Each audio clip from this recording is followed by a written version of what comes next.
देहोपपतये भूय तमेवा प्रत्यपद्यतः। भगवान कहते हैं, सुखदेव जी कहते हैं कि भगवान के यहाँ काम ने ही अवतार ग्रहण किया है और कामदेव प्रद्युम्न के रूप में जन्म धारण किया कि प्रद्युम्नो इति विख्याता सर्वतो नवमः पितुः तम शंबर काम रूपी हत्वा तो कर्म निर्दशम। जब प्रद्युम्न का जन्म हुआ तो एक सम्रासुर नाम का एक राक्षस, जिसको श्राप लगा हुआ है कि तो प्रद्युम्न के हाथों से मारा जाएगा। अब इसने सोचा अभी बच्चा ही है, लीलाएं काफी सुनी है कि इस यदुवंश में बड़े बड़े वीर पैदा हुए। द्वारिकाधीश कम वीर नहीं है जिन्होंने 6 दिन में ही पूतना का वध कर डाला। तो इसको ये भय हो गया कि कहीं ये 6 दिन का भी ना हो जाए, कहीं मेरा वध करने ना आ जाए, इसलिए इसने एक भय को दूर करने के लिए द्वारिकापुरी में जाकर के हरण किया। प्रद्युम्न जी को उठा करके लेके गया। मन में विचार किया क्यों अपने सिर पर इस बाल हत्या का दोष लें, इसलिए उसने उसको समुद्र में डाल दिया। और जब समुद्र में फेंका तो मछली उसको निगल गई। और जब मछली निगली, मछली के निगलने के बाद मछुआरा उस मछली को पकड़ करके और ले करके गया सम्रासुर के ही यहाँ। मौत से हम जैसे भी बचने की कोशिश करें, लेकिन ये सत्य है, मृत्यु तो आनी ही आनी, किसी भी कारण से, किसी भी प्रकार से कोई भी इस मृत्यु से नहीं बच पाया है। ये सबको ग्रस्ती है, सबको ग्रस्ती है, किसी को भी नहीं छोड़ती। वेदव्यास जी के नाना सौदास जी हुए हैं, तो सौदास जी को बड़ा भय था मृत्यु से। वो कहते थे बोले अगर मृत्यु आएगी तो फिर क्या होगा, कैसे होगा। तो सौदास जी के यहाँ एक बार नारद जी पहुंचे। नारद जी के आने पर नारद जी से प्रश्न किया, नारद जी एक भय है मन में, अब बुढ़ापा आ गया है, मौत कब सिर पर आए कोई पता नहीं, मौत का कोई पता नहीं। नारद जी ने कहा क्या करें फिर। बोले कोई ऐसा उपाय बताइए, कोई साधन बताइए जिससे मृत्यु ना हो। नारद जी ने कहा बोले ये कैसे संभव है। इस पृथ्वी को मृत्यु लोक भी कहते हैं। मृत्यु लोक का तात्पर्य कि जन्म अगर लिया है तो मृत्यु का सर्टिफिकेट साथ में है, मरना ही पड़ेगा जैसे भी रहो। इसलिए इसको मृत्यु लोक के नाम से भी जाना जाता है, इसको दुखालय के नाम से भी जाना जाता है।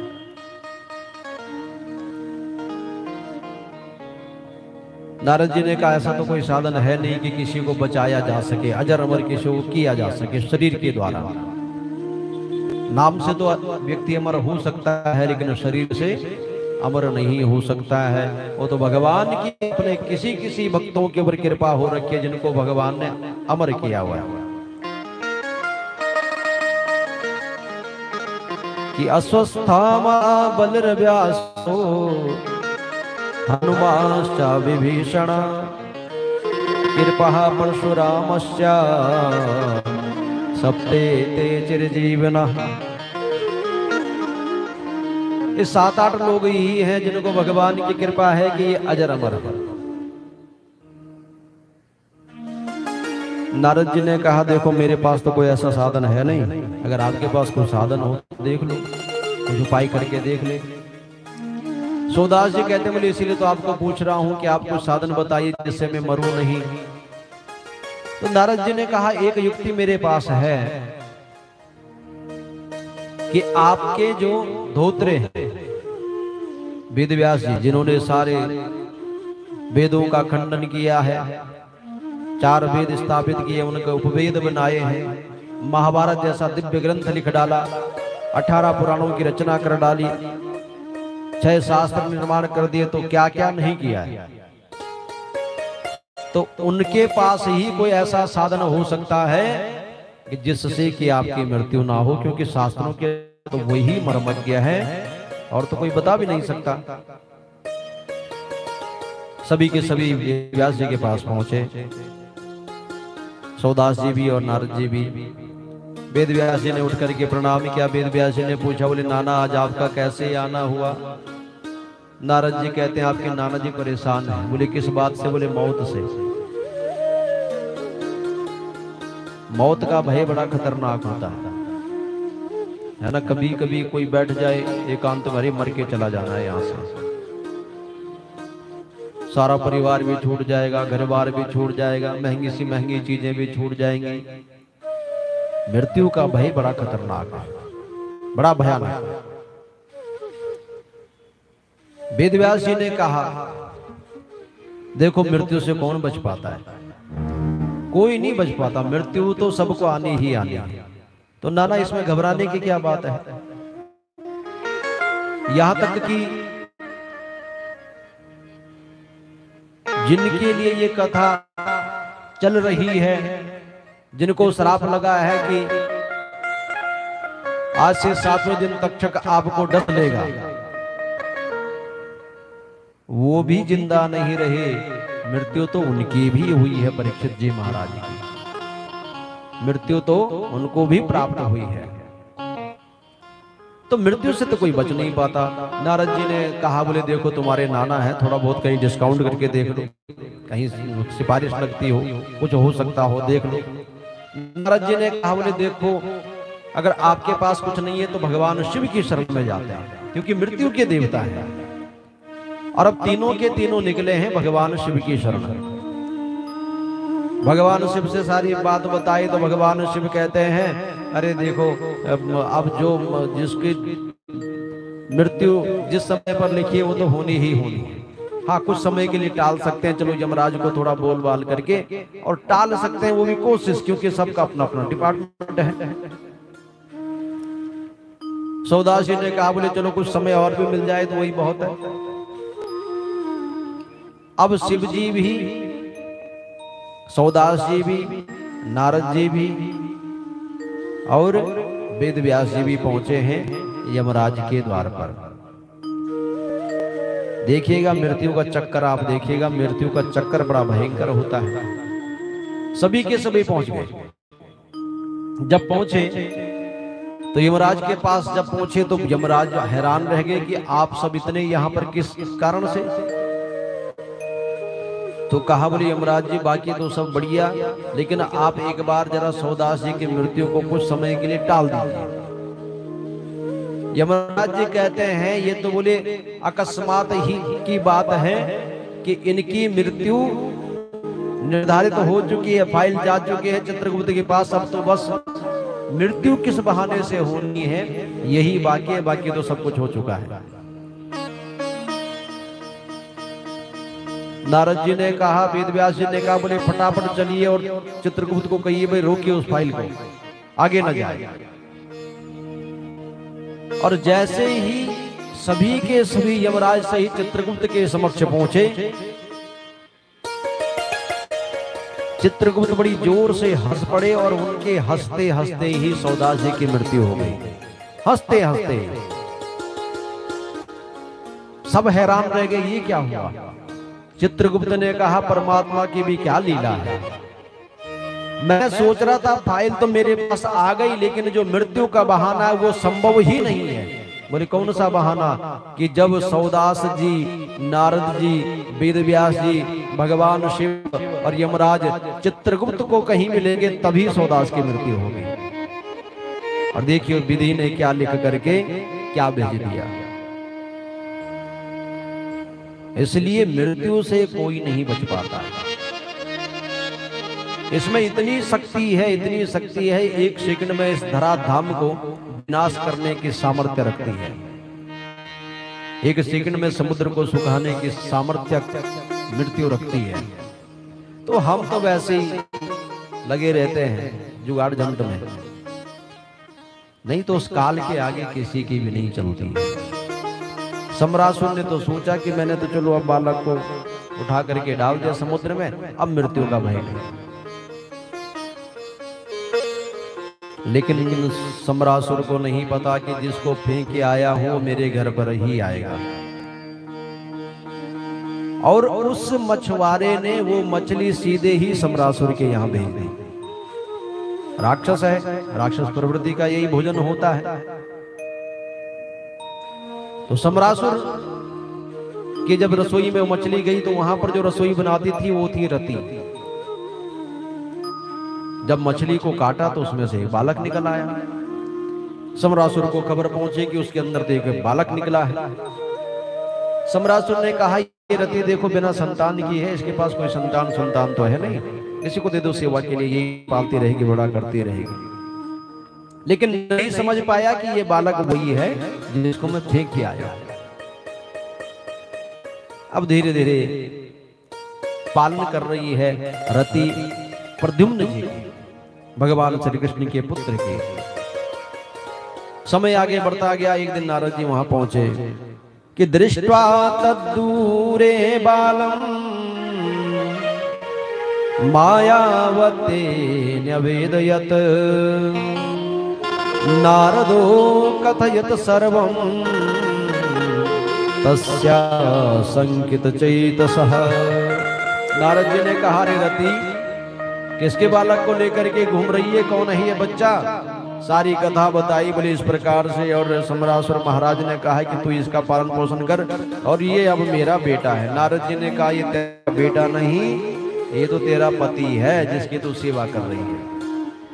रति कहती है बोले ये मेरा पति कहां से हो गया, इतना छोटा सा बालक। याद दिलाया कि जब तेरे पति को भगवान ने तीसरी नेत्र खोल करके और जला करके राख कर दिया था, उस समय की घटना याद है। और कवि की घटना है जब तारकासुर नाम के एक राक्षस ने पृथ्वी पर अत्याचार फैला दिया, क्योंकि इसको ब्रह्मा जी का आशीर्वाद था कि भगवान शिव के अंश के द्वारा ही मारा जाएगा, बाकी किसी से भी इसका वध नहीं होगा। तारकासुर बड़ा प्रसन्न हुआ। शिव जी तो ठहरे कुंवारे, इनकी शादी विवाह तो कुछ है नहीं, और जब शादी विवाह नहीं तो संतान कहां से, और जब संतान नहीं है तो हमारी ही जय जयकार, कोई हमें मार ही नहीं सकता। तो ब्रह्मा आदि देवता भगवान शिव के समक्ष गए हैं, बड़ी स्तुति विनती की, हे प्रभु कैलाश के निवासी नमो बार बार हूँ आयो शरण तिहारी। आपकी शरणागति है। सारा चराचर जगत तारकासुर के दुख से पीड़ित है। तारकासुर ने इतना कष्ट दे दिया कि चराचर जगत बेचारा बेचैन हो चुका है, और उसका वध तब तक नहीं हो सकता जब तक आपके अंश से कोई संतान पैदा ना हो। भगवान शिव ने कहा बोले मैं क्यों ब्याह के चक्कर में पड़ूं तुम्हारे तारकासुर के, इसमें अब वरदान तुम दो और फिर मुझे कह दो कि तुम विवाह करके और गृहस्थ में आ जाओ। भगवान शिव ने नहीं माना और स्पष्ट मना कर दिया। उधर नारद जी पार्वती के यहां गए हैं नामकरण संस्कार पर। वहां पर बताया कि तुम्हारी बेटी के भाग्य में तो एक कुल बिना कुल का औघड़ बाबा, भस्म लेपन करने वाला, ऐसा इसको दूल्हा प्राप्त होगा।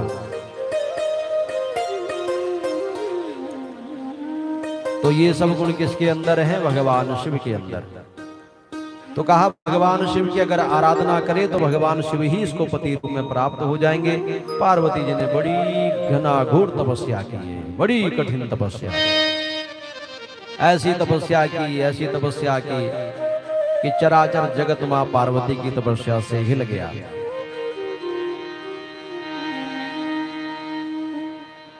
लेकिन भगवान शिव फिर भी ना माने। ब्रह्मा आदि देवताओं ने फिर जाकर के कामदेव से कहा कि तुम भगवान शिव की तपस्या को भंग करो। जब तपस्या भंग करोगे तो फिर कामासक्ति में आकर के भगवान शिव मां पार्वती से विवाह करेंगे। कामदेव ने तो पहले मना किया, बोले देखो मैं ये काम नहीं कर सकता, तुम भगवान शिव के समक्ष भेज रहे हो। भगवान शिव अगर क्रोधित हो गए, उनके क्रोध को कौन सहन कर सकता है। जो कम क्रोधी होते हैं उनको कभी कभी क्रोध आता है तो बड़ा भयंकर क्रोध आता है, और जो हल्के फुल्के क्रोधी होते हैं वो चढ़ते ही रहते हैं। उनका पारा एक सेकंड में चढ़ा और दूसरे सेकंड में नीचे भी उतर आया। वैसे क्रोधियों के लिए अलग अलग शास्त्र बताते हैं कि अलग अलग नियम है। 4 प्रकार के क्रोधी बताए, और सबसे अच्छा वही बताया कि थोड़ी देर अगर भड़क भी जाए तो कोई बात नहीं, वो फिर उसको मना बुझा के लेके। बहुत सारे इतने होते हैं, मुख से बड़े प्रसन्न, लेकिन भीतर ऐसी घात दे रहे होते हैं कि अगले को पता तक नहीं लगता, ऐसे खतरनाक होते हैं। एक बेचारा एक बार मेरे पास आया, क्या शास्त्री जी बड़ा परेशान हूं। उनका क्या बात कि मेरा बॉस कम से कम 10 साल हो गए और मेरी प्रमोशन को रोक करके बैठा हुआ है। तो मैंने कहा कारण? सुन करके मैं बड़ा हैरान हुआ कि कारण कुछ नहीं, बस एक बार उनके घर पर कोई फंक्शन था और वहां पर थोड़ा सा मेरे से कुछ गलती हो गई, गलती भी अनजाने में हो गई। उसको ये लगा मेरा अपमान कर दिया सबके सामने, कि मैंने उसको सॉरी फील भी की। तो उस समय तो गुस्सा हुआ ऑफिस में, फिर मैंने बात की तो कहा नहीं ये तो कोई बात नहीं, इट्स ओके। अच्छा, अब तब से उस व्यक्ति ने मेरी प्रमोशन रोक के रखी और मेरी प्रमोशन नहीं होने देता। तो मैंने कहा कोई झगड़ा होता? नहीं नहीं कोई झगड़ा नहीं, जब भी मैं ऑफिस में जाऊं तो चाय का कप जरूर पिलाएगा। आओ बैठो, क्या करें, अपने हाथ में कुछ है नहीं। हाथ में क्या, उसके एक सिग्नेचर मारे ना मेरी प्रमोशन डन। और के 10 साल हो गए और मैंने उसको कई बार बोल दिया भैया मेरे से अगर गलती हो गई तो माफ कर। नहीं नहीं कोई गलती नहीं, कोई बात ही नहीं है। सबसे खतरनाक उनको अधम कहा गया। अधम इंग्लिश में कहते हैं स्वीट पॉइजन, जो एक मीठा जहर होता है धीरे धीरे करके। यही काम किसने किया था? शकुनी ने। शकुनी भी बहुत स्वीट पॉइजन रहा है, मीठा जहर रहा है कौरवों के लिए। तो कहा देखो अगर भगवान शिव क्रोधित हो गए तो फिर पंगा बहुत ज्यादा है। फिर ब्रह्मा आदि देवताओं ने बड़ा उपदेश दिया कि देखो परहित के लिए अगर मरोगे तो तुम्हारा मरना भी सफल हो जाएगा। अपने लिए तो धर्म पर चलूंगे, लेकिन समस्या तो ये हो जाती है कि जब स्त्री ही धर्म पर ना रहे, धर्म का कई स्वरूप है, कई स्वरूप है, तो फिर परिवार भी डगमगा जाता। भगवान शिव ने कहा देख रती अब रोने से कुछ नहीं होने वाले, अब तो जो होना था सो हो गया। तो भोलेनाथ मैं तो विधवा रह गए। भगवान शिव ने कहा शरीर से तो ये तुझे प्राप्त नहीं होगा, शरीर से जो प्राप्त होगा द्वापर युग में जब भगवान श्री कृष्ण के यहाँ ये पुत्र रूप में जन्म लेगा, तब शरीर के साथ ये तुझे पति रूप में प्राप्त होगा। तब तक इसका ही राज रहेगा हर जगह पर। काम की परिभाषा कई है, कई काम की परिभाषा है। काम को हम सात्विक दृष्टि से भी देख सकते हैं, तामसिक दृष्टि से भी देख सकते हैं, राजसिक दृष्टि से भी देख सकते हैं। आप यहाँ पर बैठे हैं तो भगवान की कथा श्रवण कर रहे हैं, ये भी एक काम है। आप नित्य प्रति ऑफिस जा रहे हैं, घर का काम कर रहे हैं, वो भी एक काम है। काम वासनाओं में भी अगर लिखता है वो भी एक काम। और कलिकाल में हर किसी के जिह्वा पर काम ही चढ़ा हुआ है। किसी को बोल दो चलो जी वृंदावन चलें, क्या करें घर के काम ही खत्म नहीं होते। किसी को आप बोल दो कि चलो जी कहीं कथा कुत्ता चल रही है थोड़ा सुन लें, क्या करें ऑफिस में इतना। हर किसी की जुबान पर भगवान ने कहा ये काम ही चढ़ा रहेगा। बस सुलभ उसका जीवन है जो ये कह देगा कि भगवान के काम ही हैं, उन्हीं काम में हम लगे हुए हैं, बस उन्हीं का ही जीवन धन्य है। रति को आशीर्वाद दिया और इस काम पर विजयी प्राप्त भी नहीं कोई प्राप्त कर पाया। संत तक फिसल गए, देवता तक फिसल गए। भोजन पे कोई कंट्रोल कर सकता है? वो साक्षात परमात्मा है जिसने काम वासना पर विजय प्राप्त कर ली।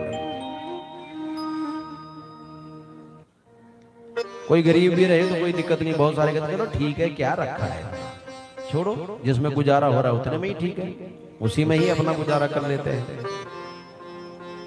किसी को नहीं है ज्यादा घूमने का शौक, छोड़ो, क्या करना है जाकर के। यानी हर जगह पर व्यक्ति प्रतिबंध लगा सकता है, लेकिन जब काम पर विजयी प्राप्त कर ले, इसलिए भगवान श्री कृष्ण को भगवत गीता में अंत में कहा है कि यत्र योगेश्वर कृष्णो, भगवान श्री कृष्ण योगेश्वर है। क्यों योगेश्वर है? कहा भगवान श्री कृष्ण लाखों गोपियों के साथ रह करके भी अपने काम पर विजय प्राप्त। बहुत बढ़िया एक संत कहते हैं कि देखिए, घर के अंदर तो कोई भी विजय प्राप्त कर लेता है, असली तो योद्धा वही है जो कहीं अखाड़े में उतरे। और भगवान श्री कृष्ण उस रास लीला के माध्यम से अखाड़े में भी उतरे और उसमें भी भगवान ने विजय प्राप्त की है, इसलिए भगवान योगेश्वर है। साथ में बैठा था जो आम का पेड़ जला, उसने कहा बोले मेरा क्या कसूर था? तो भगवान शिव कहते हैं तेरा कसूर ये कि तूने सानिध्य दिया। अच्छी चीजों का अगर सानिध्य दोगे तो अच्छा ही फल मिलेगा, और गलत चीजों का सानिध्य दोगे तो गलत ही फल मिलेगा। एक विभीषण कर ग्रह नाही, सुंदरकांड में अगर अपने ध्यान हो तो बाबा तुलसीदास जी कह रहे हैं कि बाकियों का सबका घर जल गया, लेकिन मात्र विभीषण का घर नहीं जला, जो कुटिया थी। बोले क्यों? बाकी महल जल गए, जो घास फूस की बनी हुई कुटिया वो कैसे बची? उसमें तो सबसे पहले आग पकड़नी चाहिए। तो कहा कि सबके घर से तेल, बोरी, कपड़े, माचिस सबके घर से गए, हमारे घर से भी ले जाओ, हमारे घर से भी लेकर के जाओ। विभीषण जी ने कहा बोले मैं तो नहीं दूंगा, गलत काम के लिए मैं आपका चंदा नहीं देने वाला। अच्छे काम के लिए दो, अच्छा ही फल प्राप्त होगा, बुरे काम के लिए दो, बुरा ही फल प्राप्त होगा। भगवान शिव कहते हैं आम तेरी कोई गलती तो है नहीं, लेकिन तूने सानिध्य दिया इसलिए तू भी जल करके राख हो गया। आम ने कहा प्रभु मैंने तो देखो जानबूझ करके बुलाया नहीं, इसलिए देखो मैं तो वैसे ही जल गया। तो आम के वृक्ष को भगवान शिव ने कई आशीर्वाद दिया। कहा आम तू फलों का राजा होगा। बोले बात बनी नहीं। कहा पंच पल्लवों में जो पूजा में लिए जाते हैं पत्ते, उसमें मुख्य तू ही रहेगा। तभी आम के पत्ते कलश में रखे जाते हैं, नहीं तो पेड़ तो इतने हैं, अनगिनत पेड़ है। बोले कुछ और भी आशीर्वाद दे दो। बोले हवन की लकड़ी भी तेरी ही होगी। आम भी बड़ा प्रसन्न हुआ, बोले मेरा भी काम बन गया। अब रति को याद आया, बोले अब याद आया है कि सच में मेरे पति को जला करके राख कर दिया था, और अब भगवान की कृपा से मेरे पति मुझे प्राप्त हुए हैं, धीरे धीरे बड़े हो रहे हैं। और जब बड़े हुए तब जाकर के थोड़ा सा आभास हुआ कि जो स्त्री मुझे पाल रही है उसका भाव माता का नहीं है, बल्कि ऐसा लगता है जैसे मेरी पत्नी है। तो पूछा प्रद्युम्न तुम कौन हो? रति कहती है कि भगवान नारायण सुतः संवरेण हृतो गृहात् अहं ते त्रिकृता पत्नी रति कामो भवान प्रभु। अरे आपने पहचाना नहीं, मैं आपकी पत्नी प्रद्युम्न जी कहते हैं, बोले पत्नी इतनी बड़ी तो देखी नहीं मैंने, है? पत्नी कैसे? फिर याद दिलाया कि देखो आप कोई साधारण नहीं है, भगवान श्री कृष्ण के अंश हो, प्रद्युम्न हो। और उससे आगे की बात ये कि आप प्रद्युम्न ही नहीं, आप कामदेव हो, मेरे पति हो, मैं रति हूँ। जैसे ये बात कही तुरंत याद आ गया प्रद्युम्न जी को भी। और फिर कहा मैं यहाँ कैसे आया? तो कहा बोले सम्रासुर ने आपका हरण किया था, जिसके कारण चलते चलते आप यहाँ आ गए। और प्रद्युम्न जी ने सम्रासुर का जाकर के वध किया, बड़ा भयंकर युद्ध हुआ और सम्रासुर मारा गया। सुखदेव जी ने कहा बोले परीक्षित अभी तो एक ही विवाह हुआ है, अभी तो 16,107 विवाह होने बाकी हैं। थोड़ा सा उनका भी बोले हम चर्चा कर लें। एक सत्राजित नाम के राजा, जो भगवान सूर्य के परम उपासक हैं, सूर्य नारायण की अगर जीवन में कृपा हो जाए तो आनंद ही आनंद। भगवान सूर्य की तो कृपा यश मान प्रतिष्ठा सब कुछ देते हैं कि आदित्यंच नमस्कार एक कुर्वन्ति दिने दिने। अगर हम भगवान सूर्य को नित्य प्रति अगर जल देते हैं और उस जल को आंखों पे लगाते हैं, लेकिन जल देने का भी एक निश्चित समय है। ये नहीं कि आप 1 बजे उठ रहे और फिर 1 बजे जल दे रहे। प्रातः काल की लालिमा लिया हुआ सूर्य ही आंखों की रोशनी को वर्धक करता है, बढ़ाता है। जब भगवान सूर्य की रोशनी निकल रही हो और उस जल से टकरा करके वो रोशनी आपकी आंखों तक जाए तो आंखों को बहुत शक्ति प्रदान करती है। कि सूर्य सौर्य मथेंदुर्च पदविम, सूर्य नारायण भगवान अगर कृपा कर दे और किसी का अगर सूर्य बलवान है तो बड़ी बड़ी उच्च पदवी पर और मान प्रतिष्ठा बहुत करवाता है। इसलिए भगवान सूर्य की उपासना करनी चाहिए। सत्राजित भी भगवान सूर्य की बहुत उपासना करते हैं, जिसके कारण एक दिन भगवान सूर्य नारायण प्रसन्न होकर के और एक समंतक नाम की मणि दी है। वो मणि ऐसी गजब की मणि जो प्रतिदिन 8 भार सोना उगलती है, प्रतिदिन। जय जयकार है जीवन की, आनंद ही आनंद है। एक दिन द्वारिकाधीश के यहाँ पर एक सभा थी, उसमें सभी को जाना था, तो ये भी पहुंचा। इसके अंदर जाते ही सारे के सारे लोग उस भवन में खड़े उठने शुरू हो गए। भगवान श्री कृष्ण ने कहा बोले तुम लोग खड़े क्यों उठे? सब कहते बोले सूर्य नारायण आ गया, इसलिए हम भगवान सूर्य नारायण के सम्मान के लिए खड़े हो रहे। भगवान ने कहा ये सूर्य नारायण नहीं बल्कि सत्राजित राजा है, जिनके पास भगवान सूर्य नारायण ने एक मणि दे रखी है, जिसके प्रभाव से चमक रहे हैं। सब अपने आसन पर विराजमान हुए। सत्राजित का उस सभा में प्रवेश हुआ और भगवान श्री कृष्ण के ही बगल में बैठा। जैसे ही वहां पर बैठा, भगवान ने बातों बातों में कहा देख सत्राजित, ये राजकोष में जमा करने की वस्तु है, इसको ऐसे घर पर नहीं रखते। जो समंतक मणि तुमने रखी है, ये 8 भार सोना नित्य प्रति उगलती है। अगर राजकोष में जाएगी तो राजकोष ही बढ़ेगा, लोगों की सुख सुविधाएं बढ़ेंगी। सत्राजित ने तो मुंह फुलाया, कहा बोले जब देखो तब मांगते रहते, और वहां से बिना कुछ बोले निकल गए। एक दिन की बात कि तमे कदा मणिम कंठे प्रतिमुच्चा महाप्रभम प्रसेनो हयमारुयः मृगायाम बेचरद बने हैं। एक दिन के बाद सत्राजित का छोटा भाई प्रसेन उस मणि को लेकर के जंगल में गया, और जंगल में जब गया तो घना घोर जंगल में एक शेर ने प्रसेन का ही शिकार कर डाला। और जब प्रसेन का शिकार किया, कई लंबा समय व्यतीत हो गया, पता ही नहीं चला कि प्रसेन गया कहाँ। उस शेर को आगे एक भालू ने मार डाला, और वो मणि आगे आगे जा रही है। पहले प्रसेन के पास थी, फिर शेर के पास चली गई। शेर के मुख में जब मणि उस रीछ ने देखी तो उस रीछ ने शेर को ही मार डाला, और रीछ कोई और नहीं, जामवंत जी महाराज।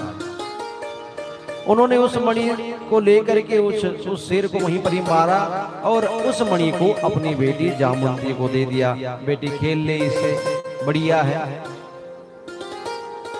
इधर सत्राजित बेचारे परेशान, काफी समय हो गया, भाई तो घर आया नहीं, नित्य प्रति बात होती है, सारा ढूंढ लिया, कुछ पता नहीं कहाँ चला गया।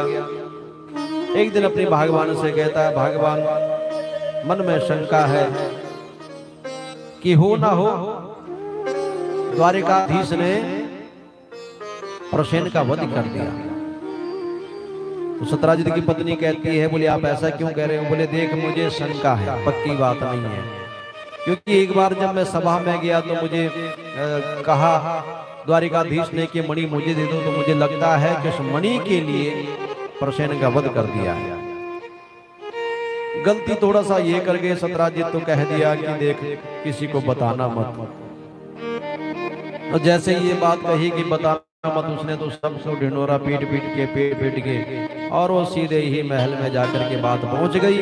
द्वारिकाधीश ने कहा इस कलंक को धोना अति आवश्यक है।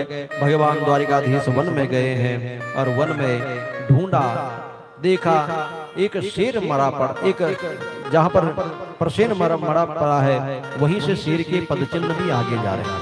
उन पदचिन्हों को देखते हुए आगे निकला और जब आगे भगवान कृष्ण गए तो वहां एक रीछ के पदचिन्ह उस शेर के मृतक शरीर से आगे पड़े हैं। रीछ के पदचिन्ह पर भगवान आगे गए तो वहां जामवंती उस मणि के साथ खेल रही है। भगवान ने कहा मणि दे दो। कन्या कहती है ये तो मेरे पिता ने खेलने के लिए मुझे दी है, इसलिए मैं आपको नहीं दे सकती हूँ। इतने में जामवंत जी बाहर आए और जामवंत ने कहा बोले अगर तुम्हें मणि चाहिए तो फिर मेरे साथ युद्ध करना पड़ेगा। और बड़ा भयंकर युद्ध 28 दिन तक चला है।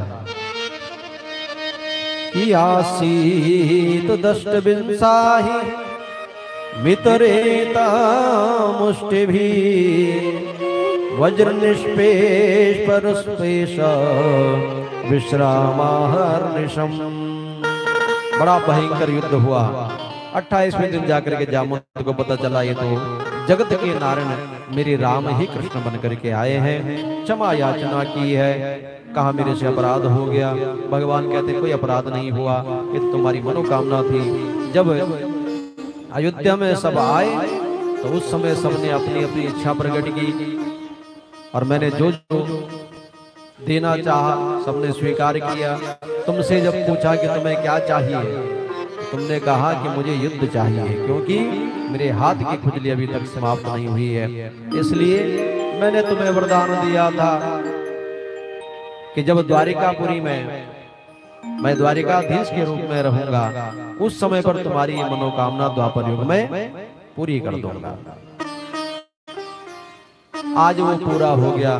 जामवंत कहता है प्रभु समस्या एक है, इस मणि को तो मैं आपको दे देता, लेकिन इस मणि में एक समस्या है। बोले क्या? बोले देखो मैं इस मणि को अपनी बेटी को दे चुका हूं और जब मणि बेटी को दे दी तो फिर बेटी से कैसे लूं? कन्या को दिया हुआ वस्तु कभी वापस नहीं ली जा सकती। भगवान कहते हैं देखो मैं तुम्हें जाऊंगा नहीं, चाहे जब मर्जी हो। जामवंत ने कहा कि त्युक्त्वा स्वादुहितरम कन्या जामवंती मुदा अर्हणार्था समणिनः कृष्णायोपजहारः।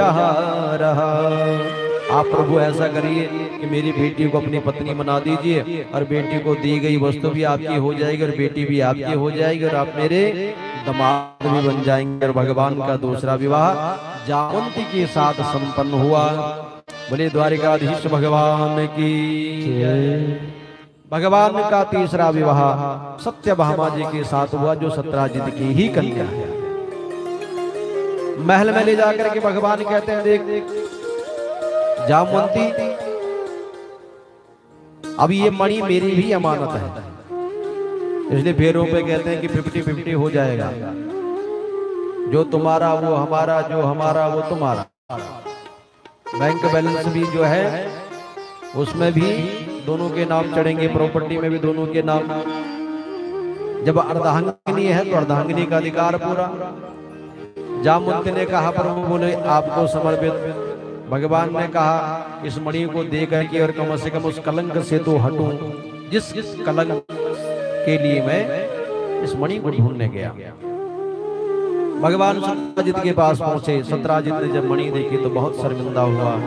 भगवान ने कहा किसी के ऊपर झूठा कलंक लगाते हो, बिना सोचे बिना विचारे कभी भी आरोप नहीं लगाने चाहिए। कभी भी हो, बहुत सारों की जिंदगी तबाह हो जाती है। जब तक अपने आंखों से न देखो कानों पर भी भरोसा नहीं करना चाहिए। जो चीज अपने आंखों से देखो उसी को ही बोलो। इसलिए भगवान कहते हैं कि बिना सोचे बिना विचारे कभी भी कोई भी बात नहीं करनी चाहिए। सत्राजित बहुत शर्मिंदा हुआ, पर मेरे से बहुत बड़ा अपराध हो गया। भगवान ने कहा कोई बात नहीं, ये मणि तुम रखो और हम चले। नहीं नहीं प्रभु, मैं इस कलंक से कैसे छुटकारा पाऊंगा? लोग तो कहेंगे देखो द्वारिकाधीश के ऊपर झूठा कलंक लगा दिया। प्रभु एक कृपा कीजिए। बोले क्या? अगर मैं आपका ससुर बन जाऊं तो कैसा रहेगा? फिर तो लोग कुछ कहेंगे ही नहीं। मेरा निवेदन है आपने एक मणि मुझे दी, एक रत्न मुझे दिया, मैं कन्या रूपी रत्न आपको देना चाह रहा हूं कि 10 दासे दुहितरम तस्मै स्त्री रत्नम रत्नमेव वचः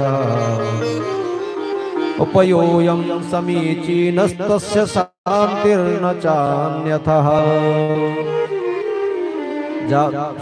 सत्राजित कहते हैं बोले मेरी बेटी को आप पाणी ग्रहण संस्कार कर लो। भगवान कहते हैं बोले चलो 2 पहले एक और सही। और भगवान का तीसरा विवाह सत्यभामा जी के साथ संपन्न हुआ। बोलिए द्वारिकाधीश भगवान की जय। ये भगवान के 3 विवाह हुए। इसके बाद इस मणि का बहुत खेल रचा गया है, बहुत ज्यादा। इस मणि के चक्कर में फिर काशीराज का भी भगवान ने वध किया है। और एक सुद्धनवा नाम का एक राजा, उसका भी वध हुआ है। अक्रूर जी बीच में थे। अक्रूर जी को भगवान ने समझा बुझा करके कि ऐसा नहीं किया करते हैं, इसलिए अक्रूर जी को छोड़ दिया। अब भगवान के चौथे विवाह की तैयारी कि एकदा पांडवान् दृष्टम प्रतीतान पुरुषोत्तमः इंद्रप्रस्थं गतः श्रीमान युयुधानादिभिर्वृतः। पांडवों के बुलाने पर भगवान एक दिन और इंद्रप्रस्थ पहुंचे हैं, पावन दिल्ली की नगरी। उस दिल्ली की नगरी में भगवान श्री कृष्ण और अर्जुन भ्रमण कर रहे हैं यमुना जी के तट पर। वार्तालाप हो रही है तो वहां पर देखा एक कन्या तपस्या कर रही है। भगवान ने अर्जुन को भेजा, अर्जुन जाकर के पूछो किसकी तपस्या कर रही है, क्या चाहिए? कन्या कहती है कि हम देवस्य सवित्र दुहिता पतिमिच्छति, मैं उनके लिए तपस्या कर रही हूँ। कहते हैं बोले विष्णु भी तो साथ में ही। अर्जुन कहते हैं बोले तुम्हारा काम तो हो गया। भगवान से कहते हैं अर्जुन द्वारिकाधीश चौथा विवाह भी आपका इंतजार कर रहा है। और भगवान का कालिंदी के साथ विवाह संपन्न हुआ है और ये भगवान का चतुर्थ विवाह। तत्पश्चात मित्रविंदा के साथ भगवान का विवाह संपन्न हुआ और नागनजीति के साथ विवाह संपन्न हुआ। भद्रा के साथ भगवान का विवाह संपन्न हुआ। अंत में जो 8वीं पटरानी है लक्ष्मणा के साथ भगवान का विवाह संपन्न हुआ।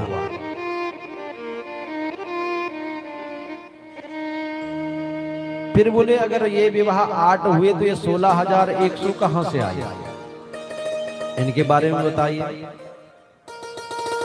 तो फिर सुखदेव जी कहते हैं परीक्षित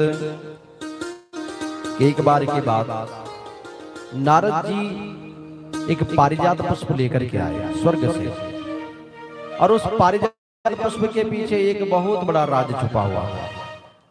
नारद जी ने जान करके वो पुष्प दिया है द्वारिकाधीश को, और द्वारिकाधीश ने वही पुष्प रुक्मणी जी को दे दिया। पुष्प ऐसा कि जिसकी खुशबू से सारी द्वारिका महक उठी, पूरी द्वारिका, हर जगह खुशबू ही खुशबू। इसके बाद नारद जी सीधे ही पहुंचे हैं सत्यभामा जी के यहाँ। जब सत्यभामा जी के यहाँ गए, सत्यभामा जी ने कहा, बोले नारद जी, आज ये खुशबू इस द्वारिकापुरी में किस बात की आ रही है? ऐसी सुगंधित वस्तु है क्या यहाँ पर? नारद जी ने जानबूझ करके कहा, बोले मैया मैं आपको क्या बताऊं, पारिजात पुष्प लेकर के आया था, लेकिन द्वारिकाधीश ने अपनी प्रिय पत्नी रुक्मणी जी को दे दी, जबकि मैं आपके लिए लेकर के आया था। अब मैं आपको सीधा तो दे नहीं सकता, क्योंकि द्वारिकाधीश ने मांग दिया था, और द्वारिकाधीश ने भरी सभा में वो रुक्मणी को पहुंचा दिया। अब तो सत्यभामा जी आग बबूला हो गई, तुरंत भगवान के समक्ष गई, बोले मुझे ये पुष्प नहीं, मुझे पूरे का पूरा पेड़ चाहिए, पूरे का पूरा। भगवान कहते हैं, बोले पेड़ लाना क्या इतना सरल? ये तो नारद जी एक पुष्प लेकर के आ गए थे, अब मैं और कहां से लेके आऊं? बोले स्वर्ग में जो पेड़ है वही मुझे चाहिए। भगवान ने कहा, देख सत्यभामा, अगर उसको लाना तो मैं अकेला नहीं जाऊंगा, तुझे भी साथ में ही चलना पड़ेगा। और भगवान ने गरुड़ पर आरूढ़ किया है सत्यभामा जी को। एक भौमासुर नाम का एक राक्षस, जो कि पृथ्वी का पुत्र, भूमि का पुत्र, इसलिए इसको भौमासुर कहते हैं।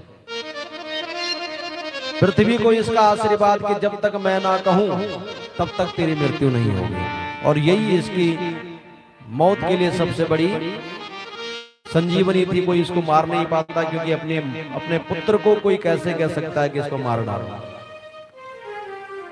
भगवान श्री कृष्ण ने सत्यभामा जी को लेकर के गए, और आगे उसी रास्ते जहां भौमासुर नाम का राक्षस है, और उसकी नगरी के ऊपर से भौमासुर ने सोचा मुझे मारने के लिए आए, और बेवजह के ही बाण बरसाने शुरू कर दिए। भगवान ने कोई प्रत्युत्तर नहीं दिया। जब नहीं प्रत्युत्तर दिया तो उसके पश्चात सत्यभामा जी ने पीछे बैठ करके कहा, बोले आप इसको मार क्यों नहीं रहे हो, इसको तुरंत मार डालो। सत्यभामा जी पृथ्वी का ही अवतार।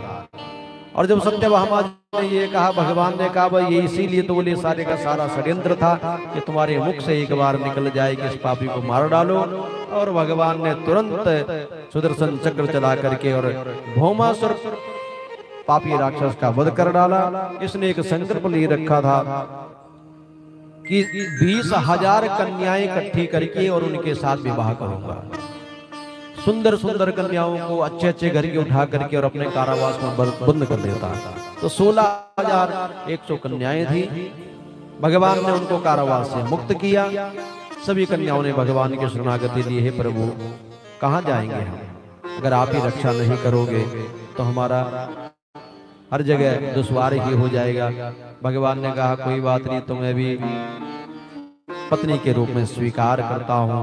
अब थोड़ा सा इस बात को समझेगा कि ये सांसारिक दृष्टि से 16,108 ही है। ये तो भगवान के वो परम उपासक भक्त हैं जो भगवान को मिलना चाहते हैं और भगवान के उस आनंद में डूबना चाहते हैं। सबसे पहले 16,000 उपासना कांड के 16,000 मंत्र हैं जिनसे मात्र उपासना ही की जाती है। कर्मकांड के 80,000 हैं जो हम कर्मकांड की पद्धति में प्रयोग में लाते हैं, वो 80,000, और उपासना कांड के 16,000, ज्ञान कांड के 4,000, यानी 1,00,000 मंत्र हैं पूरे के पूरे। तो उनमें से 4,000 तो ज्ञान कांड के, ज्ञान कांड से भगवान प्राप्त नहीं होता है, यानी ज्ञान जितना मर्जी बांट लो, ज्ञान से भगवान प्राप्त होना बहुत दुर्लभ बात है। बड़े बड़े संत ऋषि ही प्राप्त कर सकते हैं, आम इंसान की बात नहीं है। कर्मकांड में भी जितना लगे रहो, कर्मकांड की विधि अगर थोड़ा सा आपसे गड़बड़ हुई नहीं कि बस हो गया आपका सारा काम खत्म। जो कर्म के द्वारा किया जाए जिसमें कोई त्रुटि नहीं। कर्मकांड की कई बाध्यताएं हैं। आजकल तो हमने सरल जैसे मर्जी, चलो आओ जी संडे को हवन रख लो, स्वाहा हो गया, चलो जी। अब वो हवन सही हुआ गलत हुआ कैसे हुआ कोई पता नहीं। कर्मकांड कहता है नीले कपड़े पहन करके आप पूजा पाठ नहीं कर सकते हो, काले कपड़े पहन करके आप पूजा पाठ नहीं कर सकते हो, बिना नहाए धोए आप पूजा पाठ नहीं कर सकते हो, अशुद्ध अवस्था में आप पूजा पाठ नहीं कर सकते हो। कितनी बाध्यताएं हैं, यहां तक कि उससे भी डीप डीप जो चीजें हैं जिनको हम कभी सोचते ही नहीं है, कर्मकांड, उनके लिए भी हमें बाधा डालता है। कर्मकांड कहता है कि अगर शुद्धता, पवित्रता और नियम अगर सही नहीं है तो फलीभूत नहीं बल्कि उल्टा नुकसान ही कर देते हैं। लेकिन उपासना कांड सबसे सरल है। भगवान की भक्ति में लीन होकर के और उपासना कीजिए। तो ये 16,000 मंत्र ही यहाँ पर बन करके आए हैं। तो 16,000 हो गए ये। अब बोले 108 क्या है? तो फिर कहा कि अनेक उपनिषदों में 100 उपनिषद ऐसे हैं जो कृष्ण भक्ति में लीन हैं, जिन उपनिषदों से कृष्ण भक्ति की प्राप्ति होती है। इसलिए वो 100 भी यहाँ पर भगवान की पत्नी बन करके आई। और 8 के बारे में बताया कि भूमिरापो नलो वायु खम बुद्धि खम मनो बुद्धिरेव च अहंकारा इति यम में भिन्ना प्रकृति रष्टधा। भगवत गीता में वर्णन किया है कि जल, तेज, वायु, आकाश, मन, बुद्धि, चित्त, अहंकार, जो ये 8 चीजें हैं, यही भगवान की मुख्य पटरानी बन करके आई, जिनसे भगवान की प्राप्ति सरल हो जाती है। तो ये 16,108 भगवान की रानी और पटरानी। इसके पश्चात बहुत सुंदर वर्णन किया है कि रुक्मिणी के भाई रुक्मी का भगवान ने वध किया और उसके पश्चात प्रद्युम्न और रुक्मती का विवाह संपन्न हुआ है। तत्पश्चात अनिरुद्ध और उषा का विवाह भी बहुत सुंदर ढंग से संपन्न हुआ। बाणासुर की कन्या है उषा की बाणस्या तनया मूषा उपये में यदुत्तमा तत्र यद्दमभूत घोरम हरिशंकरयोर महत। आपने अभी बताया कि अनिरुद्ध और उषा का विवाह हुआ है, तो ये बाणासुर की कन्या है। तो हमने सुना है भगवान शिव और भगवान श्री कृष्ण आपस में लड़ गए थे। किसके लिए? बाणासुर के लिए। बाणासुर के ऊपर भगवान शिव की अपार कृपा, बड़ा उपासक है भगवान का, तो सुरक्षा करते हैं इसके यहाँ। और एक ध्वजा भी दे रखी है कि बाणासुर तब तक ही तो सुरक्षित है जब तक ये ध्वजा ना झुके। जिस दिन ये ध्वजा झुक गई समझ ले उसी दिन तुझे मारने वाला कोई पैदा हो गया। इसकी एक कन्या है और उस कन्या का नाम है उषा। वैसे ये बलि की भी पुत्री पूर्व जन्म की बाणः पुत्र सत ज्येष्ठो बले राशि महात्मना इन वामन रूपा जा हरे दायिने। भगवान ने इस कृष्ण अवतार में कई की मनोकामनाएं पूर्ण की है, अनेक की मनोकामनाएं पूर्ण की है। बलि की कन्या थी और यहाँ पर बाणासुर की कन्या बन करके आई। एक दिन इसको स्वप्न में एक बहुत सुंदर युवक दिखा, और जब वो सुंदर युवक दिखा तो अपनी एक सहेली उसको ऐसी कृपा प्राप्त कि वो हर किसी के चित्र को बिना देखे ही बना सकती है। हर किसी के चित्र को, बड़ी मायावी।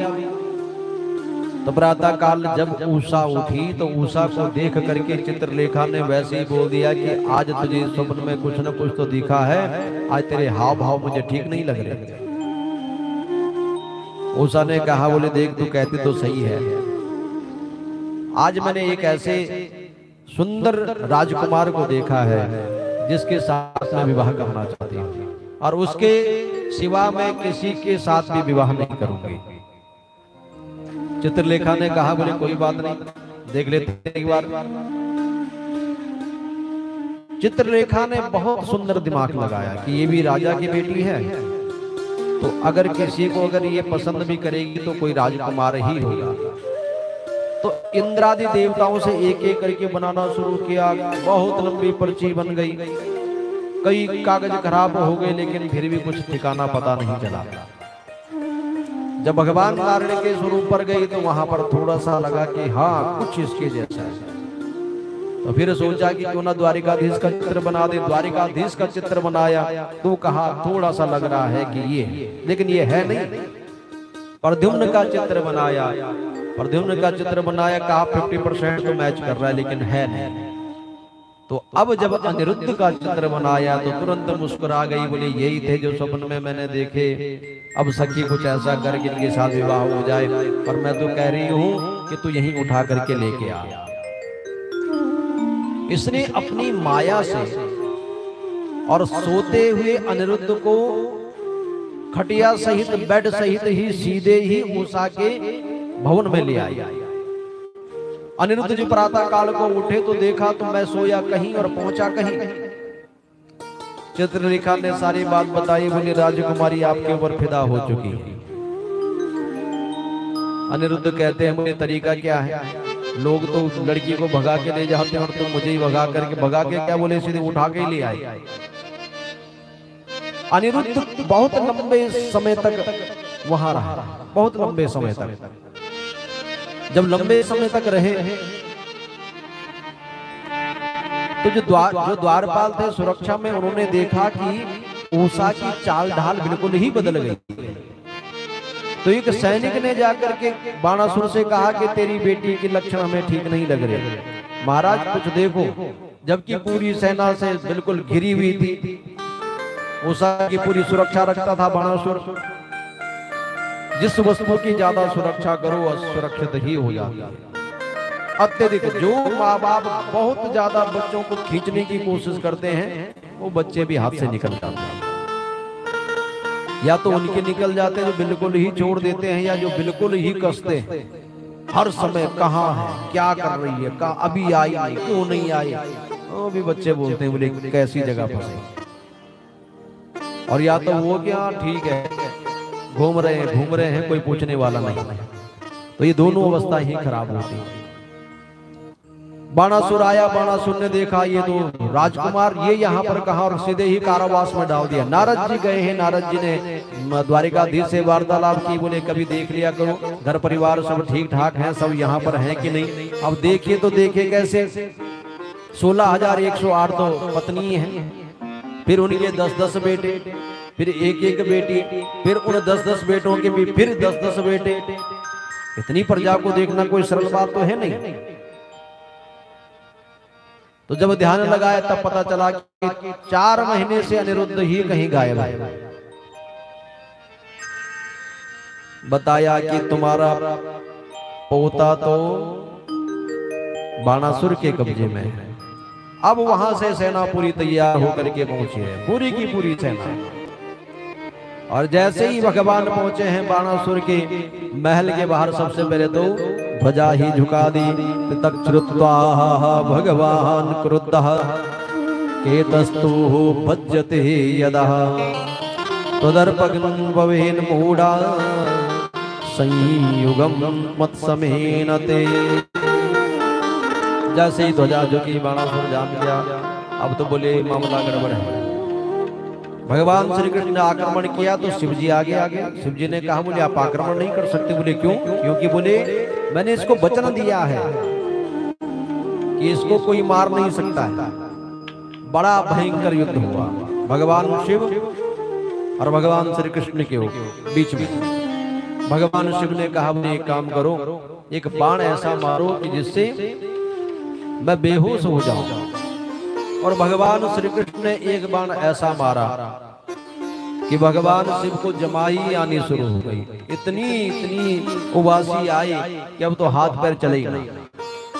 और इतने में भगवान श्री कृष्ण ने बाणासुर के अहंकार को चूर किया, मारा नहीं। भगवान शिव ने कहा देखो मेरा भक्त है। भगवान कृष्ण कहते हैं बोले आपका क्या भक्त, हमारा भी तो भक्त ही है, प्रहलाद के वंश में पैदा हुआ है, इसलिए मार हम भी नहीं सकते। और उषा और अनिरुद्ध का विवाह संपन्न हुआ।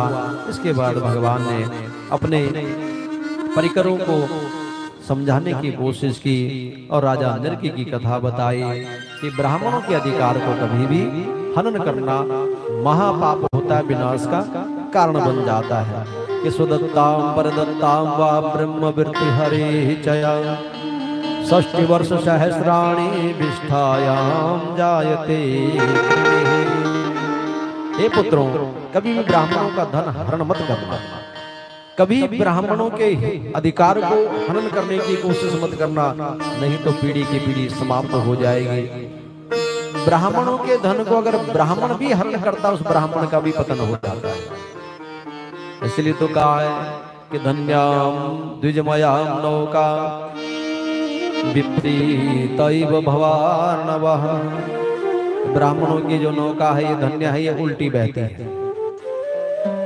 संत ब्राह्मणों की नौका उल्टी बहती है। बोले कैसे? आपने नदी को पार करना है, नाव के ऊपर बैठ करके जाओगे। आपने अगर भव को तार करना है तो संत ब्राह्मण और गुरु के चरणों से ही पार जाओगे। आपने सिर पर अगर चढ़ने की कोशिश की तो पतन। अब गुरु जी से गुरुम हूं कृत्या तुम कृत्या, अगर गुरु जी से हुंकार तुमकार से शब्द शुरू कर दिया, गुरु का धन हड़प करने की कोशिश कर दी, गुरु के आश्रम पर कब्जा करने की कोशिश कर दी, समझ लीजिए आपकी 7 पीढ़ी बर्बाद हो गई। इनके सिर पर आप सवार नहीं हो सकते, इनके पैर पकड़ करके ही आप पार हो सकते हो और तभी उद्धार हो सकता है। भगवान श्री कृष्ण कहते हैं कि ब्राह्मणार्थो यपहरतो हरतारं पातयत्तवः अजान्तहमपि हीनं निर्गम ब्राह्मण गौरिवः। राजा जग से एक छोटी सी गलती हुई थी। ब्राह्मण को अहंकार के शब्द में कहा कितनी गाय चाहिए, ले जा ब्राह्मण। ब्राह्मण ने कहा बोले देख राजा निर्ग, मेरी गाय चोरी हुई थी, मैं उसको लेकर के तेरे समक्ष आया हूं, क्योंकि जिसका तूने चाहे गलती से दान किया है लेकिन दान कर डाला, मुझे ये गाय चाहिए। राजा निर्ग ने कहा था कि जितनी मर्जी गाय ले जाए, इस गाय के पीछे क्यों पड़ा है? ब्राह्मण ने कहा बोले तुम गिरगिट बन जाओ, अहंकार करते हो दान पर। परमात्मा की इच्छा से आप सत्कर्म भी नहीं कर सकते हो। जब तक उस परमात्मा की इच्छा नहीं है तब तक आपके हाथ से दान धर्म भी नहीं हो सकता है। इसीलिए बार बार अपने आप को चेताना चाहिए, बहुत जरूरी है। अगर नहीं चेताएंगे फिर बड़ी दिक्कत है। हे मेरे प्रभु, आपने अगर सुरक्षित रखा है, कितनी कृपा है आपकी। आप नित्य प्रति धर्म कर्म में लगे हो, कितनी बड़ी कृपा है आपकी। एक सेकंड नहीं लगता है जिंदगी के खेल को, एक सेकंड नहीं लगता। कितने लोग हैं जो वजह के केसों में पड़े रहते हैं, जिनका कोई लेना एक नहीं, लेना दो नहीं, झमेले में पड़े हैं।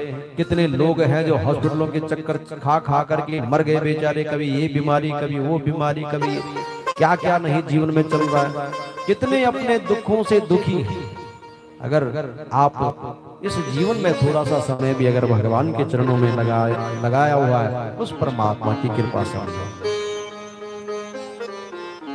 यहाँ पर 1% ही कोई ऐसा आएगा जो किसी दूषित मन से आएगा, किसी पाप की भावना से आएगा।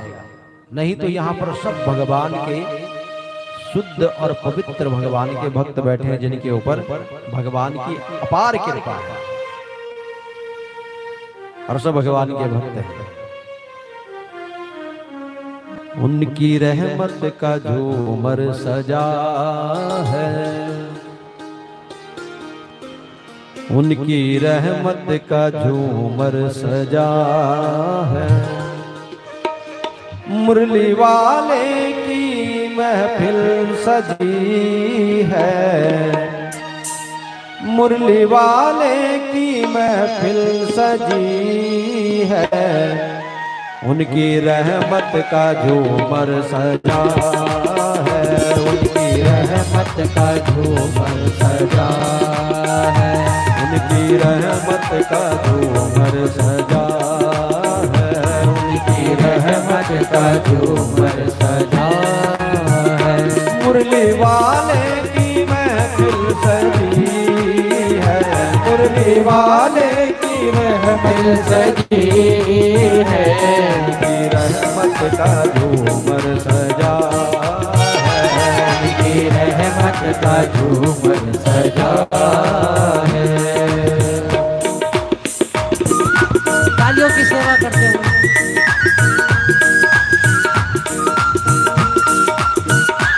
ठाकुर से विनती करते हैं श्री राम। ऐसे ही भक्तों का संग मिलता रहे, ऐसे ही भगवान के परम भक्तों के बीच में बैठे रहे। आपको ये भी पता नहीं होगा कौन ऐसी दिव्या आत्मा बीच में बैठी होगी जो साक्षात भगवान का ही स्वरूप है। कौन ऐसे दिव्य बैठे होंगे जिन्होंने जीवन में कितने कितने परोपकार किए हैं। कौन ऐसा होगा जो बेचारा दर दर की ठोकर खा करके और यहाँ पर आके उसको विश्राम मिला होगा। हे प्रभु, ऐसे ही अपने चरणों में लगा करके कृपा बरसाते रहना। उनकी रहमत का झूमर सजा है, उनकी रहमत का झूमर सजा है, मुरली वाले की महफिल सजी है, मुरली वाले की महफिल सजी है, उनकी रहमत का झूमर सजा है, उनकी रहमत का झूमर सजा है।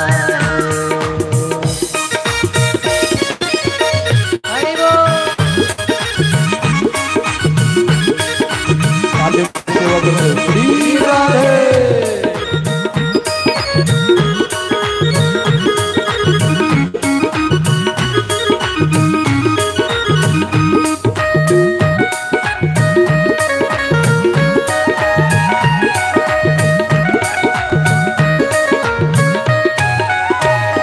मेरी झोली भी सरकार भर दो, मेरी झोली भी सरकार भर दो, मेरी झोली भी सरकार भर दो, मेरी झोली भी सरकार भर दो। आपने सबकी झोली भरी है, आपने सबकी झोली भरी है, उनकी रहमत का झूमर सजा है, उनकी रहमत का झूमर सजा है, मुरली वाले की महफिल लगी है, मुरली वाले की महफिल सजी है, उनकी रहमत का झूमर सजा है, उनकी रहमत का झूमर सजा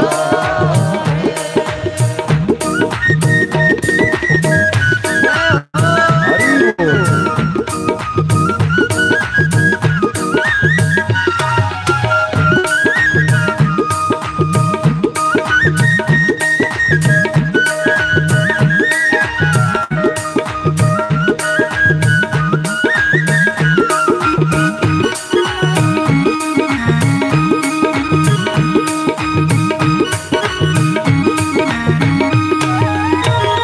मुझको महसूस ये हो रहा है, मुझको महसूस ये हो रहा, मुझको महसूस ये हो रहा है, मुझको महसूस हो रहा, तेरी महफिल में करुणा भरी है, तेरी महफिल में करुणा भरी है, उनकी रहमत का झूमर सजा, उनकी रहमत का झूमर सजा है, मुरली वाले की महफिल सजी है, मुरली वाले की महफिल सजी है, उनकी रहमत का झूमर सजा है, रहमत का झूमर सजा है।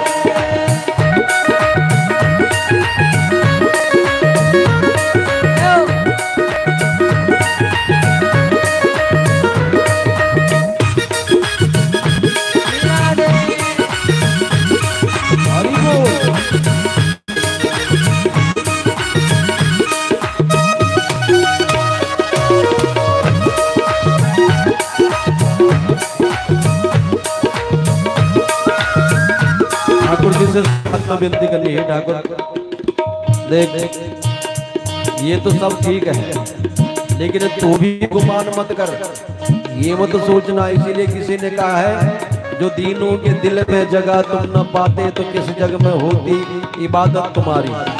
अगर भक्त ही ना हो तो भगवान क्या, नर ही ना हो तो नारायण क्या। इसलिए हे ठाकुर तुझे अपना समझ के मैं आया, तुझे अपना समझ के मैं आया, तुझे अपना समझ के मैं आया, तुझे अपना समझ के मैं आया। मांगने को तो दुनिया पड़ी है, मांगने को तो दुनिया पड़ी है, कि मैं उनकी रहमत का झूमर सजा, उनकी रहमत का झूमर सजा।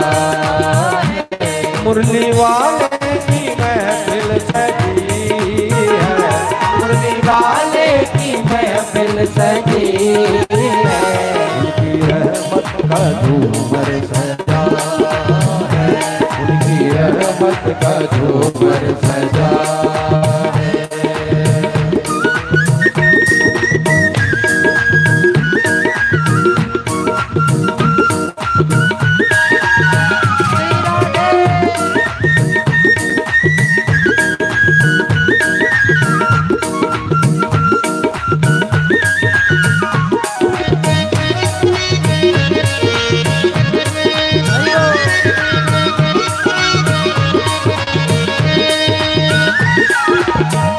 तेरे दर से न खाली गया है, तेरे दर से न खाली गया है, तेरे दर से न खाली गया है, तेरे दर से न खाली गया है। आपने सबकी झोली भरी है, आपने सबकी झोली भरी है, उनकी रहमत का झूमर सजा, उनकी रहमत का झूमर सजा है। मुरली वाले की महफिल सजी है, मुरली वाले की महफिल सजी है, उनकी रहमत का झूमर सजा, उनकी रहमत का झूमर सजा है, उनकी रहमत का झूमर सजा, उनकी रहमत का झूमर सजा।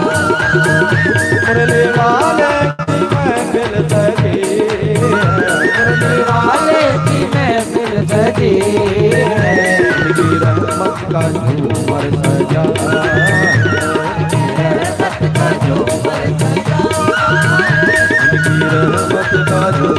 सजा, उनकी रहमत का झूमर सजा, उनकी रहमत का झूमर सजा, उनकी रहमत का झूमर सजा, उनकी रहमत का झूमर सजा।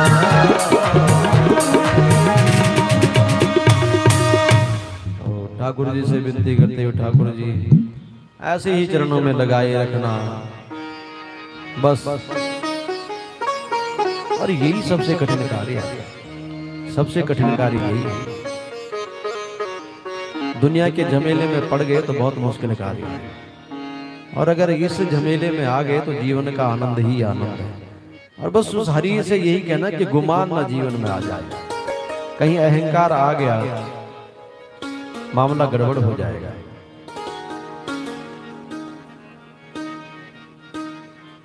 जिसको भगवान लायक समझता है उसको